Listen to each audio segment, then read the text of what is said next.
Hello दोस्तों, क्या आप जानते हैं हम बिना खाना खाए कई दिनों तक जी सकते हैं और बिना पानी पिए कुछ दिन, लेकिन बिना ऑक्सीजन के कुछ मिनट। यही रीजन है हमारा रिस्पायरेटरी सिस्टम हमारी बॉडी का एक सबसे इंपॉर्टेंट सिस्टम है। ये सिस्टम ऑक्सीजन को बॉडी के अंदर लेता है और कार्बन डाइऑक्साइड को बाहर निकालता है।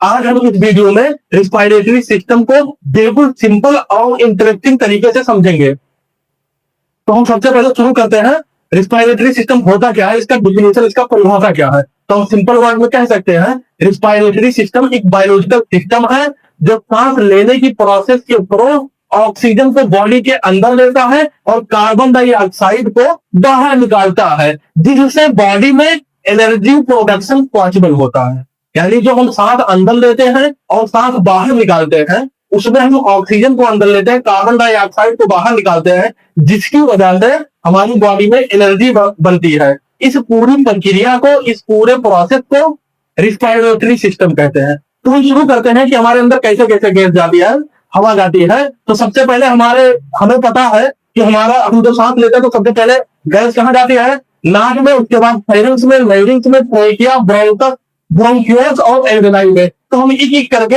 एक एक पार्ट को समझते हैं। तो सपोज शुरू होता है आपका पर्सनल एयर प्यूरिफायर यानी नाक से। नाक के थ्रू ही हम सांस लेते हैं, यानी हवा हमारे अंदर नाक से ही होता हुआ जाता है। इसके अलावा नाक के और भी काम होते हैं, जैसे नाक में पाया जाता है छोटे छोटे हेयर, और इन हेयर का काम होता है धूल और मिट्टी को फिल्टर करना। जब हम सांस लेते हैं, अगर उस हवा में धूल और मिट्टी होता है तो उसको नाक में ही रोक लेता है कौन, हमारे बाल। जो हमारे बाल नाक में होते हैं वो धूल और मिट्टी को रोक लेते हैं। इसके अलावा अगर बाहर का टेम्परेचर बहुत ज्यादा है या बहुत कम है तो हवा लेते समय हमारा नाक उस टेम्परेचर के हवा को कम करके अपने हमारी बॉडी के टेम्परेचर के बराबर कर देता है। यानी अगर बहुत ज्यादा ठंड है तो उसे गर्म कर देता है, और बहुत ज्यादा अगर गर्म है तो उसे क्या कर देता है, ठंडा कर देता है, हमारे टेम्परेचर, हमारी बॉडी के टेम्परेचर के बराबर। इसके बाद नोज से फिल्टर होने के बाद हवा पहुंचती है एक जंक्शन पर। कहां पहुंचती है, एक जंक्शन पर, जिसे कहते हैं फेरिंग्स। क्या कहते हैं, फेरिंग्स। यहां से नोज से हवा कहां गई, फेरिंग्स पर। फेरिंग्स को जंक्शन क्यों कहते हैं, इसको समझते हैं। यह हमारी बॉडी का कॉमन रोड है। क्या है, कॉमन रोड है, जहां पर एयर और फूड दोनों मिलते हैं। यहाँ पर क्या मिलता है, एयर और फूड, हवा और खाना दोनों मिलते हैं। इसीलिए ये क्या है, ये बहुत खतरनाक है ना। हवा को लंग्स में जाना है, हवा को लंग्स में जाना है, और खाने को पेट में जाना है। लेकिन एक यहां पर ट्विस्ट है, ये जो फेरिंग्स है ये काम अकेले नहीं करता है, ये एक बॉडीगार्ड रखा है जिसका नाम है एपिग्लोटिस। क्या नाम है, एपिग्लोटिस।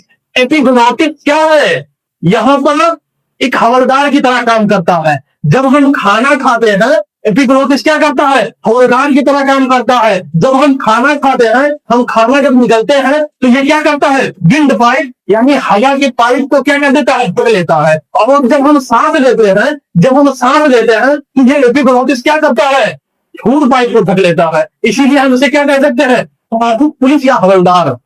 ट्रैफिक पुलिस का ही काम कर रहा है ना, कि ये जंक्शन पे जो जंक्शन है, ये जंक्शन ऑफ फायरिंग्स जो है, यहाँ पर जाम नहीं लगने देता है, और खाने को खाने की नली में भेजता है और हवा को हवा की नली में भेजता है। और इसके अलावा अगर आप ऑब्जर्व किए हो, कभी कभार अगर आप खाना खा रहे हैं आपको हिचकी आने लगती है। ऐसा क्यों होता है, ऐसा इसलिए होता है कि आपका ये जो ट्रैफिक पुलिस है ये कंफ्यूज हो जाता है, तब जाकर के क्या होती है, हिचकी आने लगती है।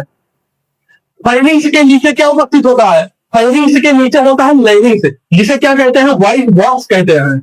जब ये जो वॉइस बॉक्स है, अगर मैं बोल रहा हूं तो किसकी हेल्प से बोल रहा हूं, इसी वॉइस बॉक्स यानी लैंग्वेज के मदद से ही मैं बोल रहा हूं। इसे म्यूजिक सिस्टम भी हम कह सकते हैं।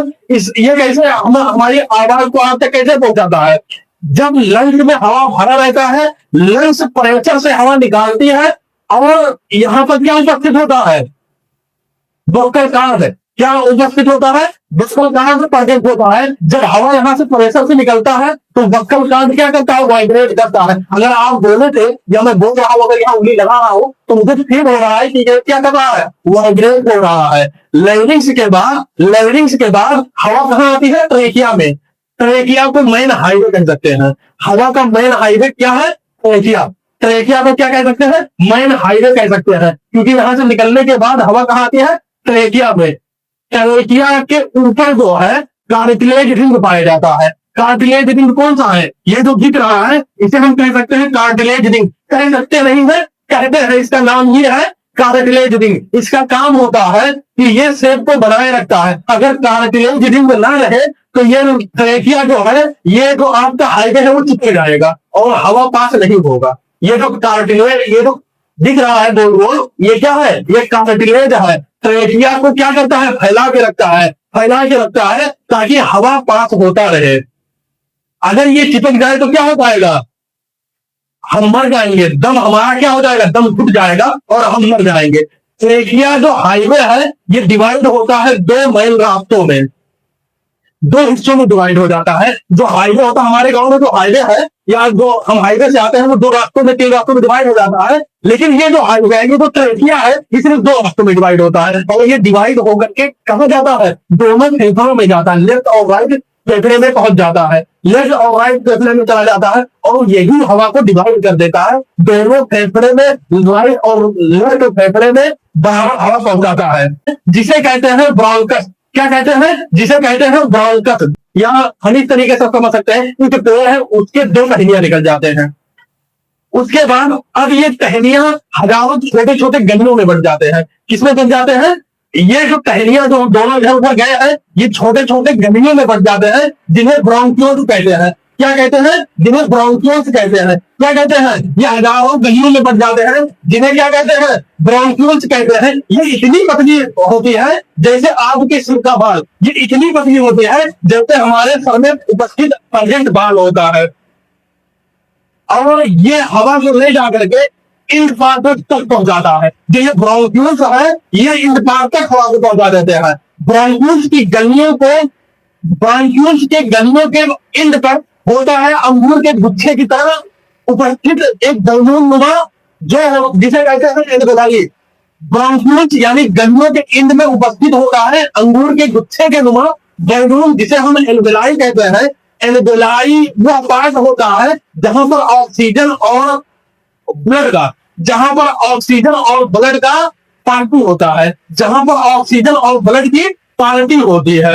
एल्वेओलाई वो जगह होती है जहां पर ऑक्सीजन और ब्लड की पार्टी होती है। ये वो जादुई जगह है, ये वो जादुई जगह है जहां पर ऑक्सीजन और कार्बन डाइऑक्साइड चेंज होते हैं।